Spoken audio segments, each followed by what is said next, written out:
أعوذ بالله من الشيطان الرجيم. بسم الله الرحمن الرحيم.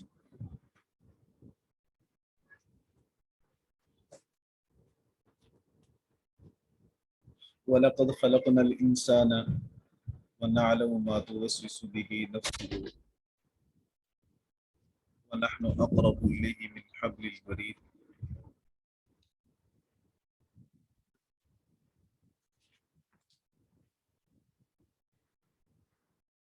اللہ رب العزت نے ارشاد فرمایا وَلَقَدْ خَلَقْنَا الْإِنسَانَ، اور ہم نے انسان کو پیدا کیا، وَنَعْلَمُ، اور ہم جانتے ہیں، مَا تُوَسْوِسُ بِهِ نَفْسُهُ، اس کے دل میں جو خیالات آتے ہیں،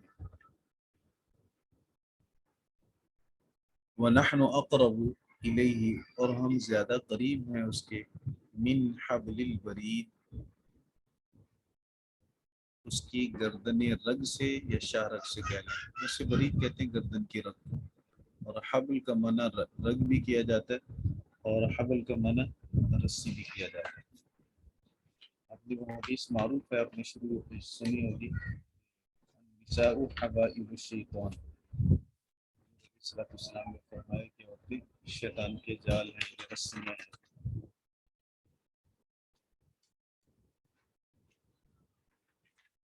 اس سے پہلے اللہ رب العزت نے اس سے پہلے والی آیات میں قیامت کے وقوع پر اللہ رب العزت نے دلائل دیے، گرین قیامت کے شبہ کو اللہ تعالیٰ نے دور کیا، اور امکان قیامت پر اللہ تعالیٰ نے انسان کے وجود سے بھی دلیل دی، آفاقی دلائل بھی دیے، اپنی قدرت کو بھی ظاہر کیا، اور اب یہاں سے قیامت کے وقوع پر کچھ گفتگو ہوگی۔ قیامت والے دن چونکہ جزا اور سزا یہ دو چیزیں نافذ ہوں گی، اور جزا اور سزا کا تعلق علم کے ساتھ ہے، قدرت کے ساتھ ہے۔ سزا اور جزا وہی نافذ کر سکے گا جس کا علم بھی وسیع ہو کہ وہ مخلوق میں سے ہر ایک کے تمام افعال کو، تمام اقوال کو، تمام اعمال کو جانتا ہو، اسے پتہ ہو کہ اس میں سے کون سا عمل قابل گرفت ہے اور کون سا عمل قابل گرفت نہیں ہے۔ اس کے ساتھ ساتھ اس کے پاس قدرت بھی ہو، طاقت بھی ہو، جس سے وہ ہر ایک کو سزا دے سکے، ہر ایک کو اس کے جرم کا بدلہ دے سکے، اور اس کے پاس یہ قدرت بھی ہو کہ جس کو انعام دینا ہے وہ انعام دے سکے۔ یہ دو چیزیں ہونا ضروری ہے جزا اور سزا کے لیے، علم بھی ہو، قدرت بھی ہو۔ اللہ رب العزت نے ان آیات مبارکہ میں اسی چیز کو پہلے بیان کیا، اپنے علم کو اور قدرت کو۔ پہلی بات اللہ نے یہ فرمائی وَلَقَدْ خَلَقْنَا الْإِنسَانَ، تحقیق ہم نے انسان کو پیدا کیا۔ جب انسان کو ہم نے پیدا کیا پہلی مرتبہ، تو پھر دوسری مرتبہ پیدا کرنا بھی ہمارا ہی کام ہے اور ہم اس پر قادر ہیں۔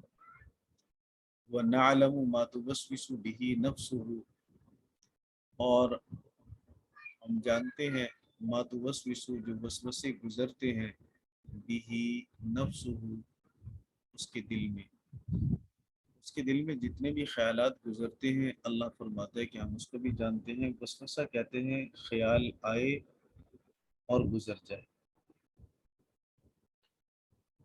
اور اگر خیال آئے اور بار بار آئے تو اسے عربی میں خاطر کہتے ہیں، اگر خیال آئے اور دل میں کچھ دیر کے لیے وہ جم جائے، بندہ سوچتا رہے کہ میں کروں یا نہ کروں، اس کو حدیث النفس کہتے ہیں۔ اور اگر کسی چیز کا دل میں ارادہ بندہ کر لے کہ میں اس کو کروں گا، لیکن ابھی پختہ ارادہ نہیں ہے، کچا سا ارادہ ہے، اس کو عربی میں ہم کہتے ہیں۔ پھر ہم اگر بندہ خیر کا کر لے تو اس پہ تو اللہ اجر دیتا ہے، لیکن اگر ہم برائی کا کر لے تو اس پہ مواخذہ کوئی نہیں ہوتا۔ اس میں آگے یہ بات ذہن میں رکھیں گے، انشاءاللہ آپ کو سورہ یوسف میں کام آئے گی اگلے سال جب تفسیر اس کی پڑھیں گے۔ اور پھر اگر بندہ کسی بھی کام کے کرنے کا ارادہ کر لے اور پکا ارادہ کر لے تو اس کو عربی میں عزم کہتے ہیں۔ اللہ رب العزت نے یہاں پہلا درجہ بیان کیا وسوسہ، جس کا معنی میں نے عرض کیا کہ خیال دل سے ایسے آیا اور گزر گیا۔ خیال جو آتا ہے وہ فوراً سے گزر جاتا ہے، وہ تو ہم خود بھی بھول جاتے ہیں کہ ابھی کیا خیال آیا تھا کچھ دیر کے بعد، کیونکہ ہم نے تو اس پہ توجہ بھی نہیں کی تھی، وہ تو ایسے ہی بس بغیر سوچے سمجھے ایک خیال دل میں آیا اور گزر گیا، ٹھہرا بھی نہیں، ہم نے اس کے متعلق کوئی زیادہ غور و فکر بھی نہیں کیا، ہمارے ارادے سے وہ خیال آیا بھی نہیں۔ اللہ نے اپنی وسعت علمی کو یوں بیان فرمایا کہ نعلم، ہم جانتے ہیں، ما توسوس به نفسه، جو خیالات اس کے دل میں آتے ہیں، جو وسوسہ آتا ہے، جو خیال آیا اور گزر گیا فوری، ہم اسے بھی جانتے ہیں۔ پھر وہ کام جو سوچ سمجھ کر کیے گئے، وہ کام جن کے لیے مکمل پلاننگ کی گئی، وہ کام جو بڑے بڑے جرائم کی صورت میں جن کا ارتکاب کیا گیا، ایک ایک نے نہیں بلکہ مل کر لوگوں نے کیے، تو وہ اللہ سے مخفی کیسے رہ سکتے ہیں؟ وہ اللہ رب العزت کے علم سے باہر کیسے ہو سکتے ہیں؟ پھر اللہ کے علم کا حال یہ ہے کہ وَنَحْنُ أَقْرَبُ إِلَيْهِ مِنْ حَبْلِ الْوَرِيدِ، ہم انسان کے اس قدر قریب ہیں کہ اس کی رگے جان سے بھی زیادہ قریب ہیں۔ اقرب کا معنی زیادہ قریب، نحنو کا معنی ہم، الہی کی ضمیر لوٹے گی انسان کی طرف، ہم انسان کی طرف یعنی انسان کے زیادہ قریب ہیں، من حبل، حبل کا معنی رسی، حبل کا معنی رگ، یا حبل کا معنی رگ کریں گے، اور ورید کہتے ہیں گردن کی رگ کو جو جگر سے ہوتی ہوئی اوپر آ رہی ہے، خون والی رگ، اس سے پورے جسم کے اندر خون پھیلتا ہے۔ بعض نے اس رگ پر بھی اطلاق کیا جو دل کی طرف جاتی ہے، دل کے ذریعے خون پورے جسم کو پہنچتا ہے۔ بہرحال مراد اس سے عام طور پر جو ترجمہ اس کا کیا جاتا ہے وہ شریانوں کے ساتھ کیا جاتا ہے یا شاہ رگ کے ساتھ کیا جاتا ہے۔ تو انسان کی جو شاہ رگ ہے گردن کی، جس کو کٹنے سے انسان کا خون بہتا ہے، روح نکل جاتی ہے، اللہ نے فرمایا کہ میں تو اس سے بھی زیادہ قریب ہوں، لیکن یہ اللہ کا قرب باعتبار مکان کے نہیں، باعتبار زمانے کے نہیں، بلکہ باعتبار علم کے ہے۔ اللہ کا علم اتنا وسیع ہے، اس کے علم کی اتنی وسعت ہے کہ وہ ہماری شاہ رگ سے بھی زیادہ قریب ہے۔ اس کو آپ ایک محاورے کے طور پر سمجھ لیں، اللہ اصل میں یہ کہنا چاہتا ہے کہ میرے بندے، اے انسان، جتنا تو اپنی ذات سے واقف ہے، میں تجھ سے تیری ذات سے بھی زیادہ واقف ہوں۔ اتنا تو خود کو نہیں جانتا جتنا میں تجھے جانتا ہوں، میں نے تجھے پیدا کیا اور میں تیرا خالق ہوں، تیرا مالک ہوں۔ تو انسان جتنے کام ہم کرتے ہیں، وہ کام ہم کر رہے ہوں، کر چکے ہوں، آنے والے وقت میں ہم نے کرنے ہوں، وہ خیالات جو ہمارے دل میں آتے ہیں، ہم نے سوچے ہیں یا ہمارے دل سے ہو کے گزر گئے، جو کچھ بھی ہے، ہم اسے زبان پہ لائیں تب بھی، ہم اسے زبان پہ نہ لائیں تب بھی، دونوں صورتوں میں ہمارا رب اسے جانتا ہے، اور اللہ سے کوئی چیز بھی مخفی نہیں ہوتی۔ اللہ تعالیٰ سے یہ چیزیں مخفی نہیں ہیں، تو پھر اس اللہ کے لیے جزا اور سزا کے قانون کو نافذ کرنا کون سا مشکل ہے؟ پھر اللہ رب العزت سے قیامت والے دن کسی علم کسی پر سزا اور جزا کو نافذ کرنا اور اسے بدلہ دینا اللہ رب العزت سے کیسے بعید ہو سکتا ہے، اور خلاف عقل کیسے ہو سکتا ہے؟ انسان بہت ساری باتوں کو خلاف عقل اس لیے سمجھتا ہے کہ بندہ اپنے علم پر اللہ کے علم کو قیاس کرتا ہے، اپنی طاقت پر اللہ کی طاقت کو قیاس کرتا ہے۔ بندہ سمجھتا ہے کہ ہم خود ایک اپنی بات کو یاد نہیں رکھ سکتے، پوری کائنات کے لوگوں کے سارے کاموں کو، ساری باتوں کو ہم کیسے یاد رکھیں گے؟ اللہ رب العزت کا علم وسیع ہے، اور اسی وسعت علمی کو اللہ رب العزت نے یہاں بیان فرمایا۔ پھر اللہ نے فرمایا اذ یتلقی المتلقیان، جب دو اخذ کرنے والے فرشتے اخذ کرتے ہیں۔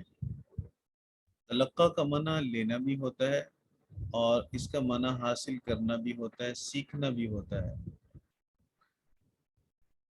اور متلقیان کا معنی اخذ کرنے والے، لینے والے، پکڑنے والے، بعض نے مواخذہ کرنے والے کے ترجمہ کیا، مراد اس سے کرامن کاتبین ہیں، جن دو فرشتوں کو اللہ رب العزت نے ہمارے نامہ اعمال، ہمارے اعمال لکھنے پر اللہ تعالیٰ نے مقرر کر رکھا ہے۔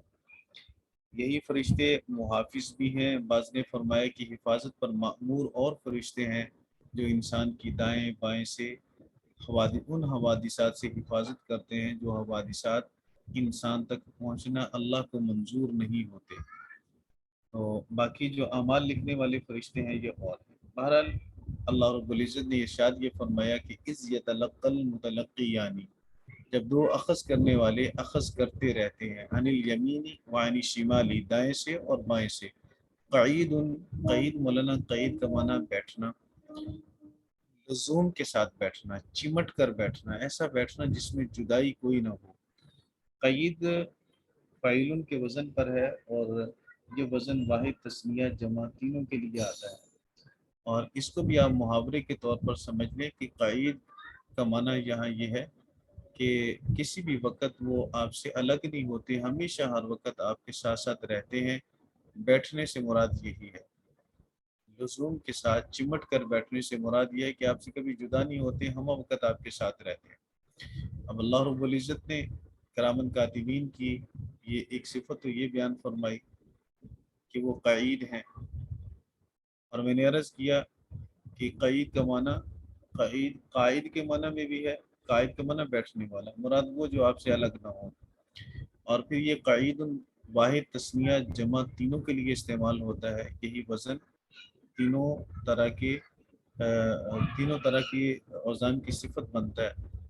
اس لیے میں نے عرض کر دیا کہ متلقیان یہ تثنیہ کا صیغہ ہے، قعید اسی کی صفت واقع ہو رہا ہے. یہ ذہن میں نہ آئے کہ متلقیان تو تسمیہ ہے اور آگے صفت اس کی واحد ہے، کیونکہ واحد والا وزن، فاعل والا وزن واحد کے لیے بھی آتا ہے، تسمیہ کے لیے بھی آتا ہے اور جمع کے لیے بھی آتا ہے. اللہ رب العزت نے جن ملائکہ کو انسانی احوال پر متعین فرمایا، اس کی کیا ضرورت تھی مولانا؟ جبکہ اللہ کا علم محیط ہے، اللہ کے علم سے کوئی چیز بھی باہر نہیں ہے. پھر اللہ رب العزت نے ملائکہ کی ذمہ داری کیوں لگائی؟ انسانی مزاج کے مطابق، تاکہ وہ اس پر شہادت دے، گواہی دے.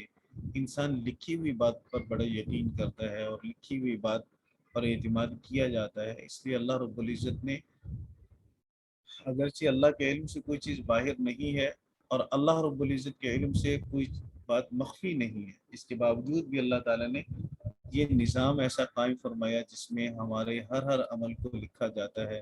ہم سو رہے ہوں، جاگ رہے ہوں، ہم بولیں یا کوئی عمل اپنے اعضاء و جوارح سے کریں، ہم دل میں سوچیں یا ہم اشارہ اور کنایہ کریں، آہستہ بولیں یا اونچی ہو، اندھیرا ہو، روشنی ہو، ہم کسی بھی حال میں ہوں سوائے وہ حالات جو انسان کے حیا کے خلاف ہیں. انسان واش روم میں ہے، باتھ روم میں ہے، یا اپنی بیوی کے ساتھ خلوت میں ہے، یا بنا لباس کے ہے، تو شرم و حیا کی وجہ سے ملائکہ اس سے قدرے ہٹ جاتے ہیں. لیکن اس کی حرکات و سکنات اور اس کی زبان سے نکلنے والے سارے کلمات اللہ بذریعہ الہام ان کو بتلاتا ہے، اور پھر وہ لکھے جاتے ہیں. یوں نہیں ہے کہ ان حالات میں جو بات کریں گے وہ لکھی نہیں جائے گی کیونکہ ملائکہ پیچھے ہٹ گئے. اللہ کی نظر سے کوئی چیز مخفی نہیں ہے. اللہ ہماری ہر بات کو سنتا بھی ہے، ہمارے ہر عمل کو اللہ دیکھتا بھی ہے. تو مفسرین کرام فرماتے ہیں کہ انسان جب چلتا ہے تو یہ بھی چلتے ہیں ساتھ، ایک فرشتہ آگے ایک فرشتہ پیچھے ہوتا ہے. انسان لیٹتا ہے تو ایک فرشتہ اس کے سر کی طرف اور ایک فرشتہ اس کے پاؤں کی طرف کھڑا ہوتا ہے. اسی کے آگے اللہ تعالیٰ نے دو صفات بھی آگے بیان فرمائی. اس سے اگلی والی آیات میں ایک کو صائب کہا، ایک کو شہید کہا. تو اللہ کہتا ہے اس یتلقى المتلقیان عن الیمین وعن الشمال قعید، ما یلفظ من قول، کوئی لفظ منہ سے نہیں نکالے گا، ما یلفظ من قول الا لدیہ، مگر اس کے پاس رقیب، نگہبان ہے، عتید، جو طاق میں ہے، اور یا انتظار میں ہے یا تیاری میں ہے. کوئی بھی ترجمہ اس کا کر لیں، سارے ترجمے اس کے ٹھیک ہیں. آپ دیکھیں گے یہاں رقیب کا معنی نگہبان اور عتید کا معنی تیار لکھا ہوا ہے. تینوں ترجمے جو قریب ہیں وہ سارے ترجمے اس کے ٹھیک ہیں. تو اللہ رب العزت نے اس میں بھی ہمیں تنبیہ فرمائی کہ بندہ یہ نہ سمجھے کہ میں بولتا جاؤں اور کوئی سننے والا نہیں، سنے گا تو کوئی اس قدر اس کو محفوظ کرنے والا نہیں، بلکہ جو بھی لفظ اس کی زبان سے نکلے گا بہرحال وہ اللہ رب العزت کے ہاں محفوظ کیا جا رہا ہے. وجاءت سکرۃ الموت بالحق، اور موت کی سختی، سکرہ کا معنی سختی، موت کی سختی، موت کی بے ہوشی حق کے ساتھ آ چکی ہے. آئی تو نہیں ہے موت، ہمیں بھی موت آئی تو نہیں، لیکن اللہ رب العزت نے اس کو جاءت کے ساتھ تعبیر کیا. جاءت ماضی کے لیے، ماضی میں کسی کام کا ہو چکا ہونا بتایا جاتا ہے، کام گزشتہ زمانے میں ہو چکا. ایک کام اگر آنے والے وقت میں ہونا ہو لیکن اس کا ہونا یقینی ہو تو اس کو بھی ماضی کے صیغے کے ساتھ تعبیر کیا جاتا ہے۔ یہ بات پہلے بھی ہمارے سبق میں گزر چکی ہے۔ اور یہاں بھی اللہ رب العزت نے چونکہ موت کا ہونا اتنا یقینی ہے، اتنا یقینی امر ہے کہ اس کا کوئی بھی منکر نہیں، مسلمان تو مسلمان، کافر بھی اس کے منکر نہیں ہے، بہرحال موت نے آنا ہی آنا ہے۔ تو اس لیے اللہ رب العزت نے فرمایا وجاءت سکرۃ الموت بالحق، موت اپنی سختی کے ساتھ آپ پہنچی، بے ہوشی کے ساتھ آپ پہنچی، حق کے ساتھ۔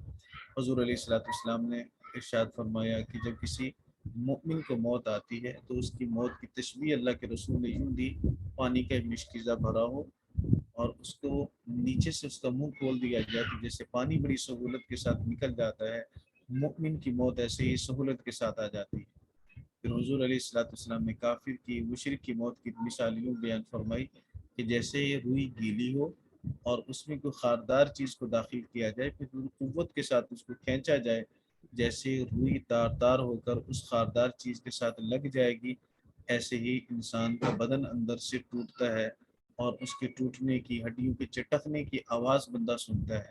انتہائی شدید تکلیف ہوتی ہے، ایک ناخن بھی اگر کھینچے تو کس قدر تکلیف ہوتی ہے، اور کہاں پاؤں کے ناخنوں سے لے کر سر کے بالوں تک روح کا نکلنا، اور یوں شدت کے ساتھ نکلنا اور یوں سختی کے ساتھ اس کو نکالنا کہ ایک ایک جسم کے روئیں روئیں میں اس کا درد محسوس ہو۔ اعاذنا اللہ منہ، اللہ رب العزت اس سے ہم سب کو اپنی پناہ میں رکھے۔ اللہ فرماتے وجاء سکرۃ الموت بالحق، موت کی بے ہوشی حق کے ساتھ آ پہنچی۔ ذالک ما کنت منہ تحید، تحید کا معنی بھاگنے کے ساتھ بھی کیا گیا، خوف زدہ ہونے کے ساتھ بھی کیا گیا۔ جیسے یہاں آپ کے سامنے جو تفسیر ہے اس میں لکھا ہوا جس سے تو بدکتا ہے، تو بدکنا بھی خوف کی وجہ سے ہوتا ہے۔ ذالک، یہ وہ چیز ہے، ما کنت منہ تحید، جس سے تو بھاگتا تھا دنیا میں، جس سے تجھے نفرت تھی، پسند نہیں تھا۔ تو اللہ رب العزت فرماتے ہیں کہ جب موت آئے گی تو پھر یوں مخاطب کر کے کہا جائے گا کہ یہ ہے وہ چیز جس سے تو بدکتا تھا، جسے تو پسند نہیں کرتا تھا۔ ونفخ فی الصور، سور میں پھونک ماری جائے گی، یہ سور میں پھونکا جائے گا۔ سور وہ ہڈی سینگ کی طرح ہے جس میں قیامت والے دن سیدنا اسرافیل علیہ الصلوۃ والسلام اللہ کی اجازت سے، اللہ کے حکم سے پھونک ماریں گے، اور اس کی وجہ سے پھر انسان زندہ ہوں گے، اور قیامت یہ بالکل قرب قیامت میں ہوگا۔ نفخہ سور 2 بار ہوگا۔ ذالک یوم الوعید، فرمائے یہی دن ہوگا وعید کا، اور یہ وعید کافروں کے لیے ہوگی، ایمان والوں کے لیے اطمینان ہوگا، سکون ہوگا۔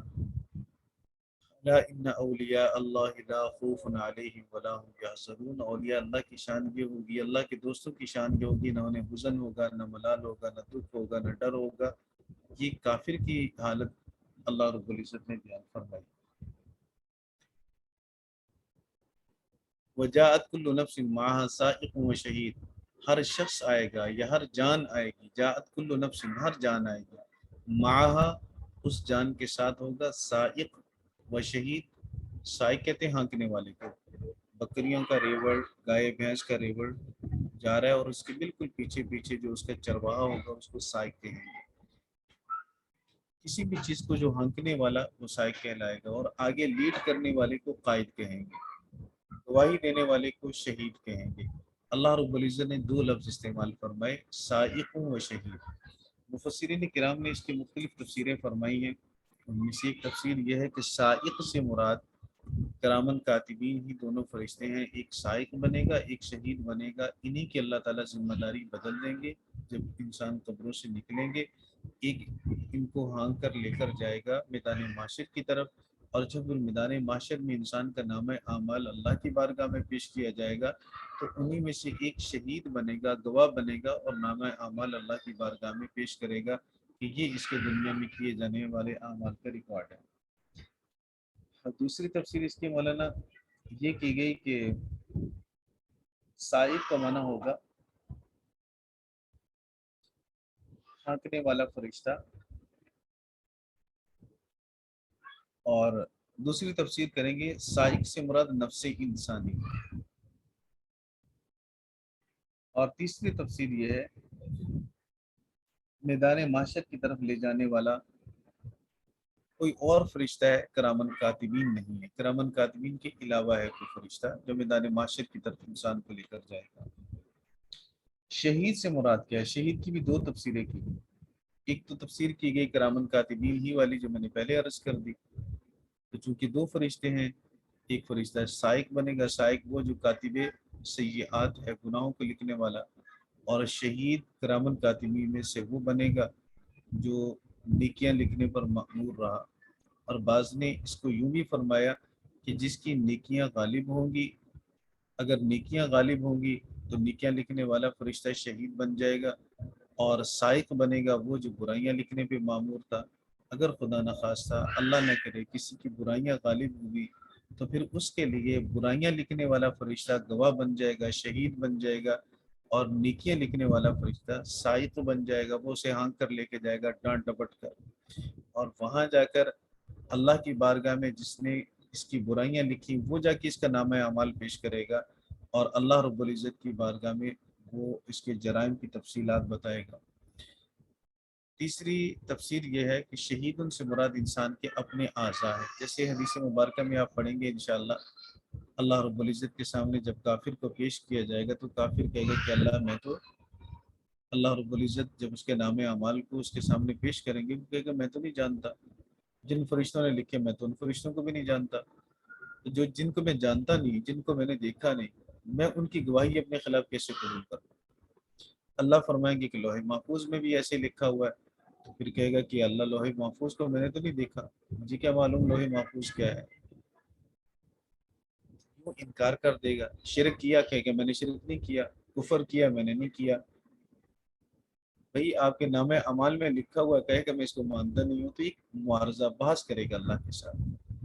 پھر اللہ فرمائے گا کہ تو کس دلیل کو مانتا ہے؟ کہے گا کہ میرا جسم دلیل اگر بنے جو میرے ساتھ رہا تو پھر میں مانوں گا۔ پھر اللہ رب العزت حکم فرمائے گا الیوم نختم علی افواہہم، آج کے دن ہم ان کے منہوں پر مہرے لگا دیں گے، منہ بند زبان بند، پھر اعضاء بولیں گے، اعضاء اس کے خلاف گواہی دیں گے، جس زبان نے کفر کیا، دل نے کفر کیا، دل گواہی دے گا کہ میرے اندر کفر چھپا ہوا ہے اور اس نے کفر کا ارتکاب کیا، تصدیق نہیں کی۔ زبان بولے گی، اعضاء بولیں گے، جن جن سے جو گناہ کیے، جن جن جرائم کے ارتکاب کیا وہ بولیں گے۔ تو پھر کافر کہے گا تمہارا ناس ہو، تم ہلاک ہو جاؤ، تمہیں بچانے کے لیے تو میں جھوٹ بول رہا تھا اور اللہ سے معاوضہ کر رہا تھا اور تمہیں نے میرے خلاف گواہی دے دی۔ تو اس لیے شہید کی تیسری تفسیر یہ فرمائے گی کہ شہید سے مراد یہاں اعضاء ہے انسان کے جو اس کے خلاف گواہی دیں گے۔ تو اللہ رب العزت نے فرمایا جاءت کل نفس، ہر نفس آئے گا، معها سائق، اس حال میں کہ اس کے ساتھ ایک سائق ہوگا آنکنے والا، وہ شہید، اور اس کے ساتھ ایک گواہ ہوگا۔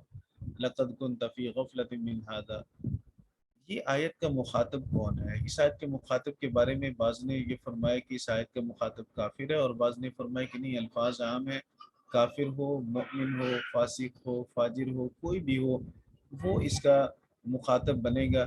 اللہ نے کہا لقد كنت في غفلة، تو غفلت میں تھا، من هذا، اس کے بارے میں، فکشفنا عنك، ہم نے دور کر دیا، ہم نے ہٹا دیا تجھ سے، غطاءك، اس کا پردہ، فبصرک، تو تیری نظر، الیوم، آج کے دن، حدید، تیز ہے۔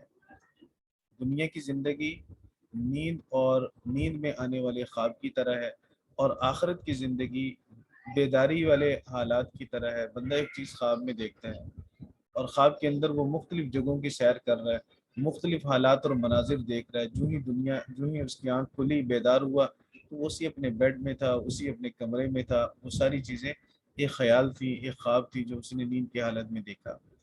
دنیا کی زندگی بھی اسی طرح ایک خواب غفلت ہے، اور اس خواب غفلت کے اندر انسان وہ چیزیں جو حقیقی نہیں، جو فانی ہیں، باقی نہیں، ان چیزوں کے اندر مگن ہو کر وہ یہ سمجھتا ہے کہ شاید یہی چیزیں سب کچھ ہیں، لیکن جب یہ آنکھ بند ہوگی، قبر کی آنکھ کھلے گی، آخرت کی آنکھ کھلے گی، سارا منظر اس کے سامنے ہوگا۔ پھر آخرت چونکہ انکشاف حقائق کی جگہ ہے، وہاں ساری حقیقتیں منکشف ہو جائیں گی، ساری چیزیں کھل جائیں گی۔ اس لیے اللہ رب العزت نے فرمایا لقد كنت في غفلة، تو اس سے غفلت میں تھا اس قیامت کے بارے میں، مخاطب کافر۔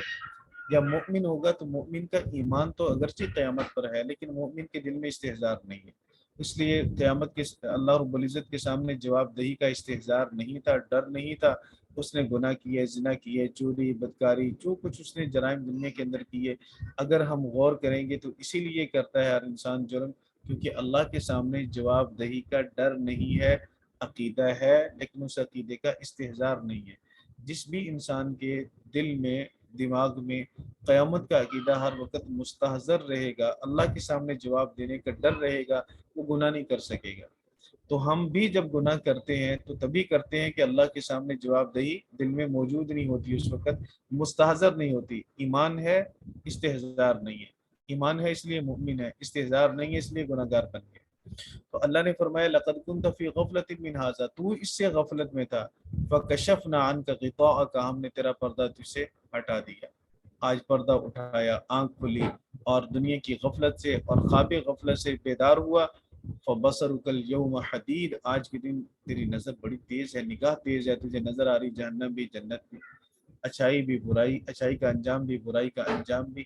لیکن حقائق کو دیکھنے کے بعد انسان اگر اپنی اصلاح کرے، انسان توبہ کرے یا ایمان لائے، تو وہ توبہ گناہوں سے ہو یا توبہ شرک اور کفر سے ہو، دونوں طرح کی توبہ قابل معافی نہیں ہے، قابل قبول نہیں ہے۔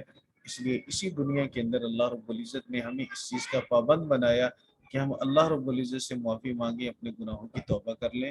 اللہ تعالی ہم سب کو گناہوں سے بچنے کی توفیق عطا فرمائے، اور اللہ تعالی ہم سب کو اپنی قبر آخرت کی تیاری کرنے کی توفیق عطا فرمائے۔ السلام علیکم ورحمۃ اللہ وبرکاتہ۔ وعلیکم السلام ورحمۃ اللہ وبرکاتہ۔ وعلیکم السلام ورحمۃ اللہ وبرکاتہ۔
السلام علیکم ورحمۃ اللہ وبرکاتہ.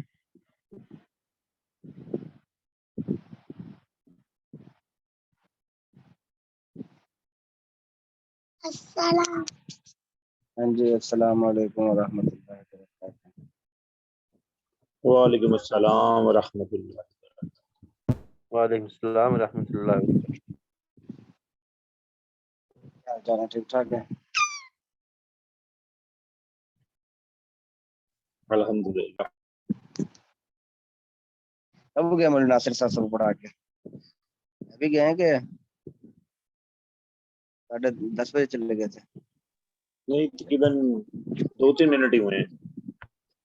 اچھا اچھا.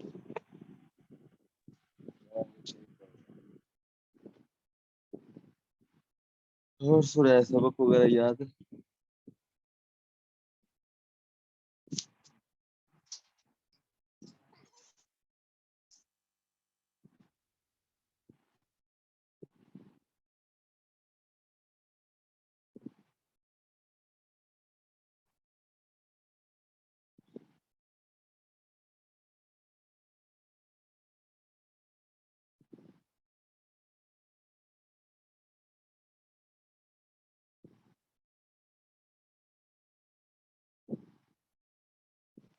ہاں جی سبق سنانا ہے یا آگے پڑھنا ہے، کیا خیال ہے؟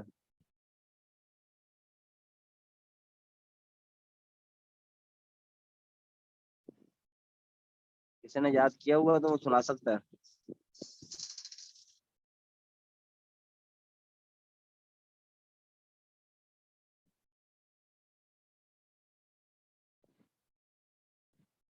ہاں جی آواز آ رہی؟ جی آواز آ رہی ہے. اس میں ہم نے آئینہ و انا پڑھا تھا اور آپ نے اس میں یہ والی بات بتائی تھی کہ اس انا جو ہے وہ شرط کے لیے آتا ہے اور جو آئینہ ہے وہ پوچھنے کے لیے آتا ہے. جس طرح آپ نے اس میں ہمیں مثال دے کر بتایا تھا کہ آئینہ تذہبو کہ تم کہاں جاتے ہو. اسی طرح اس کے بیچ میں جو زیادہ جس چیز کو آپ نے سمجھایا تھا وہ آپ نے میں انا کیفا کے میننگ میں بتایا تھا کہ ایفا جو ہے انا جو ہے وہ کئی دفعہ کیفا کے میننگ میں بھی آتا ہے جس کو ہم نے پیچھے پڑھا تھا ظرف زمان میں.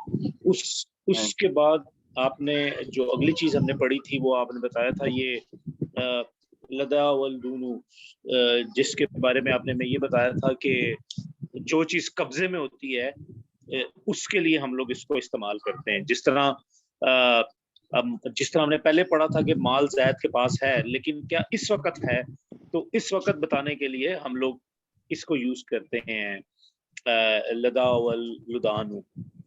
ہاں لدا ولدن. ہاں لدا ولدن، تو یہ اندہ کے معنی میں ہی آتا ہے لیکن اس میں اس شے کا اپنے پاس اس وقت موجود ہونا ضروری ہے.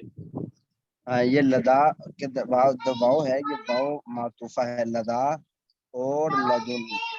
ولدن نہ سمجھ لے، جی لدا ٹھیک ہے.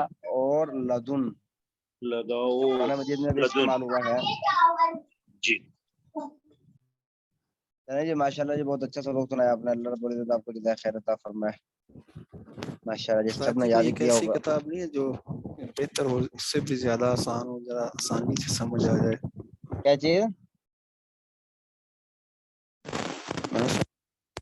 کوئی ایک ایسی کتاب ہو جس میں زیادہ. دیکھیں جی ایسی تو کوئی بھی کتاب نہیں ہے. یہ تو میں نے آپ کو بتایا تھا کہ یہ سمجھنا، اس کو رٹا لگانا پڑے گا پھر جا کے آپ کو سمجھ آئے گی.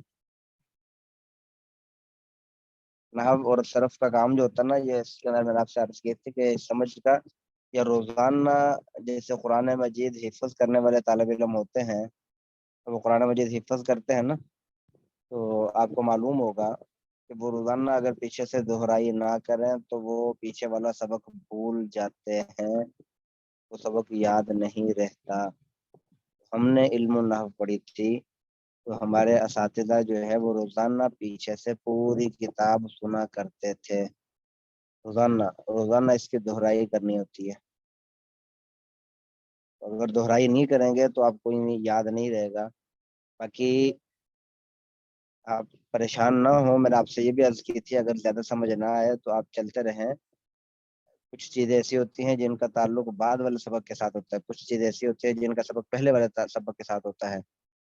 تو یہ آپ اس کے ساتھ لگے رہیں گے انشاءاللہ یہ آپ کو پھر پیچھے سے یقین مانے. جب میں نے علم النحو پڑھی تھی، یہ والی کتاب علم النحو، تو ایک لفظ کا مجھے سمجھ نہیں آئی. میں نے ساری کتاب پڑھ لی، اس کے بعد جب پھر اگلی کتاب پڑھی تو پھر پیچھے والی ساری علم النحو سمجھ میں آنے شروع ہو گئی، اور بھولی بھی نہیں.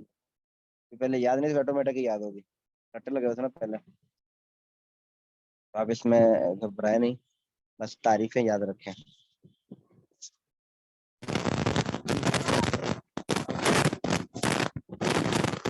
انشاءاللہ لگے رہیں گے تو آپ کو یہ ساری جو پیچھے سے آپ پڑھ رہے ہیں نا، یہ ساری آپ کو یاد ہونا شروع ہو جائے گی. لیکن آپ صرف تعریفیں یاد رکھیں. جو نام پڑھ رہے ہیں نا، اگر تعریف یاد نہیں ہوتی تو کم از کم آپ اتنا کر لیں کہ یہ نام تو یاد رکھ لیں نا. جیسے یہ ساری چیزیں ہم نے پڑھی ہیں کہ یہ ظرف زمان کون سا ہے، ظرف مکان کون سا، صرف یہ اجمالی طور پر تو یاد رکھ لیں. حیث قدام و خلف تحت فوق عند عین عدالت. اسی طرح جو ہے وہ ظرف زمان کون سا ہے وہ آپ زبانی یہ یاد ہے. تعریفیں ہر ایک قلت نظر نہ یاد کریں، لیکن کم از کم جو ہے یہ تو یاد رکھیں اذ اذا متا کیف ایان امس مذ منذ قد تعود. اس طریقے سے. اچھا جی، یہ آگے دو فائدے لکھے ہوئے ہیں. فائدہ نمبر 1، قبل بعد تحت فوق قدام خلف حیث قد تعود. ضمہ پر مبنی ہوتے ہیں، ضمہ پر مبنی ہوتے ہیں. یہ سارے الفاظ لکھ دیے. مبنی کی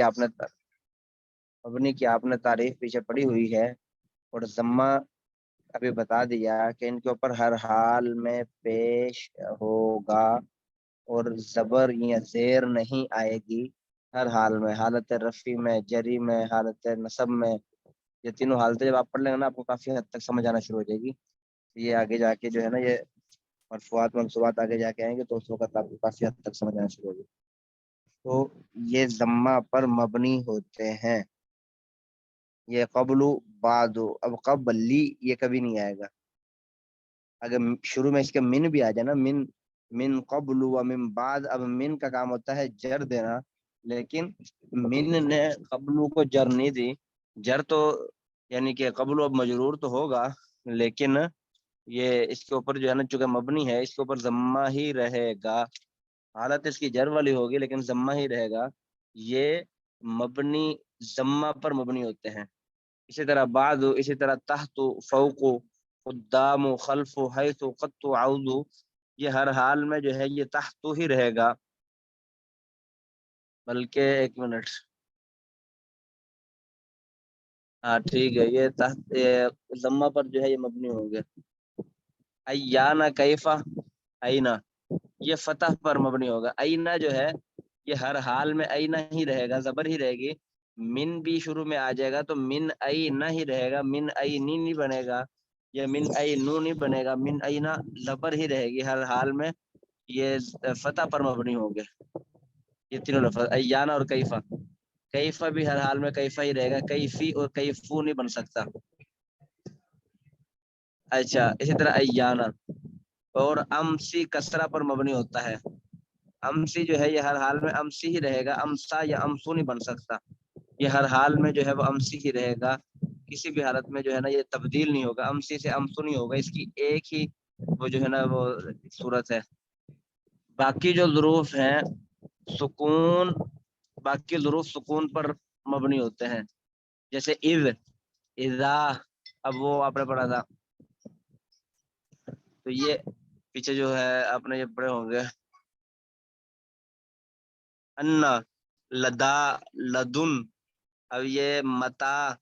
اسی طرح جو ہے یہ آگے آ گیا مز، منزو، منزو چھوڑ مز، منزو آگے آ گیا. ہاں یہ والے لفظ جو آپ نے پڑھ لیے، یہ لفظ جو ہے یہ ہر حال میں سکون پر مبنی رہیں گے. اب اذا جو ہے ان کے اوپر نہ زبر ہے، نہ زیر ہے، نہ پیش ہے. ان کے اوپر ہر حال میں سکون ہی رہے گا. ان کا سکون جو ہے وہ ختم نہیں ہوگا. ہاں جی سمجھ آ گئی. قاعدہ نمبر 1 سمجھ آ گیا. جی سر جی.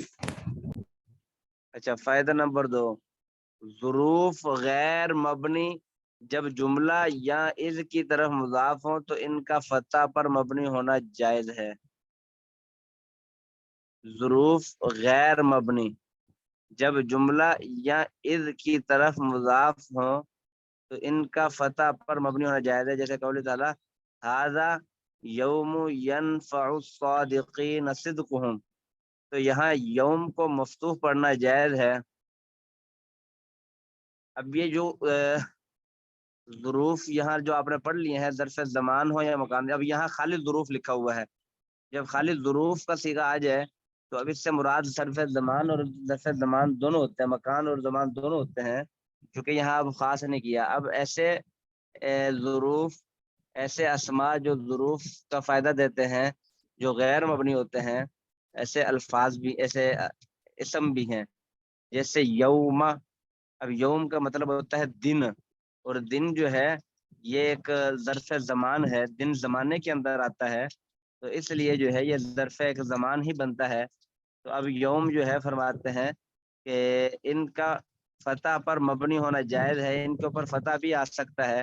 جیسے ھذا یوم ینفع الصادقین صدقہم قرآن مجید کی آیت ہے. تو اب آگے اس کی مثال انہوں نے دی ہے، یومئذ حینئذ، یہ اس کی مثال دی ہے کہ یومئذ یہ ایک الفاظ آتا ہے عربی کے اندر، یومئذ اس کا ترجمہ ہوتا ہے اس دن. یہ اصل میں 2-3 الفاظ کا مرکب ہے. جب آپ ترکیبات پڑھیں گے تو اس میں انشاءاللہ ہم تفصیل سے پڑھیں گے کہ یہ 2-3 چیزوں سے مرکب ہے. یومئذ کے شروع میں جو یوم ہے وہ علیحدہ ہے، اور آگے اذن جو ہے یہ اس کا، یہ اصل میں تھا اذ، یومئذ کان کذا، یہ 4 لفظوں سے مرکب بن کے پھر ان کو شارٹ کٹ کر کے جو ہے وہ یومئذ بتا دیا. یومئذ کان کذا کو شارٹ کٹ کر کے یومئذ بنا دیا. اب یومئذ کے شروع میں جو یوم ہے، اب یوم کے اوپر جو ہے یہ چونکہ ظرف زمان ہے، اور ظرف زمان کی وجہ سے فرماتے ہیں کہ اس کے اوپر فتحہ لے کر آنا جائز ہے، اس کو یوم پڑھنا جائز ہے. اب ضروری نہیں ہے کہ یہ یوم ہی رہے، یا فرماتے ہیں اس کو یوم، اس کے اوپر فتح لے کر آنا جائز ہے.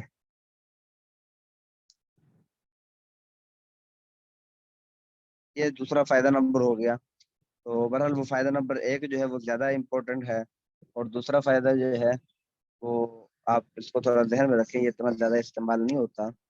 آگے نمبر 7 جو ہے یہ اسماء کنایات جو ہے وہ آپ پڑھ رہے تھے، اسماء کہ اس کا نام ہے، یہ اسماء کنایات ہیں. وہ اسماء جو کسی مبہم اور غیر معین امر پر دلالت کرتے ہیں. کوئی ایسی چیز جو مبہم ہو، کوئی چھپی ہوئی ہو، کوئی غیر معین ہو، اس پر دلالت کرتے ہیں. جیسے اس کی مثال انہوں نے دی ہے، کم کذا کنایا ہے عدد سے، کئیتا کئیتا ریتا کنایا ہے بات سے.